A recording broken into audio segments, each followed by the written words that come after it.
বন্ধুরা তোমরা সবাই কেমন আছো? আশা করছি খুব ভালো আছো, আর আমিও খুব ভালো আছি।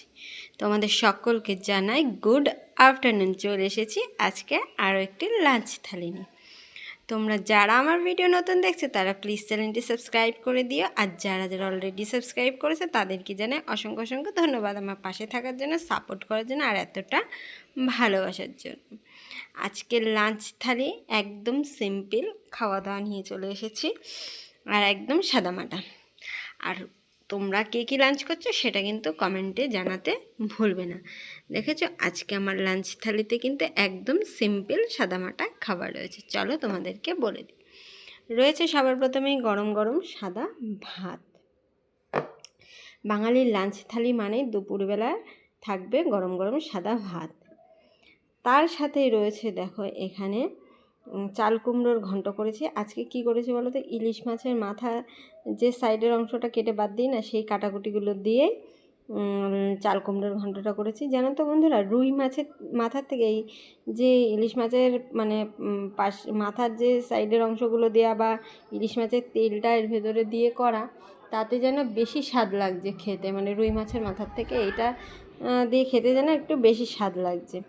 কোনো মশলা নেই, স্রেফ জিরে ফোড়ন দিয়ে কাঁচা লঙ্কা চিড়ে দিয়ে এই ঘন্টটা করা, কিন্তু খেতে কিন্তু দারুণ হয়েছে। তোমরা যদি এভাবে না খেয়ে থাকো, তোমরা একদিন এভাবে খেয়ে দেখো, অসাধারণ লাগবে খেতে, কিন্তু খুব সুন্দর লাগবে। আর তার সাথে আছে আমার খুব পছন্দের ইলিশ মাছ ভাপা। দেখো একদম ঝোল নেই, ভাপা, দই পোস্ত সর্ষে আর কাঁচা লঙ্কা দিয়ে, উপর থেকে একটু সর্ষের তেল আর কাঁচা লঙ্কা দিয়ে, ব্যাস। আর যেহেতু আমার খুব পছন্দের, এই মাথাটা তো নিয়েছি। মাথার এই অংশটা খেতে তোমরা কে কে আমার মতন পছন্দ করো? দেখো একদম তেল খেতে কে পছন্দ করো অবশ্যই কমেন্ট করে জানিয়ে যেও।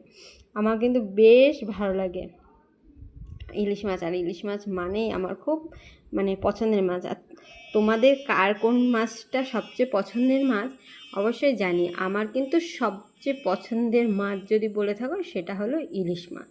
আমি ইলিশ মাছের যাই হোক না সেটাই আমি খুব ভালো খাই। আমার ইলিশ মাছ খুবই ভালো লাগে। আমার মতন তোমরা কে কে ইলিশ প্রেমী অবশ্যই জানিয়েছো।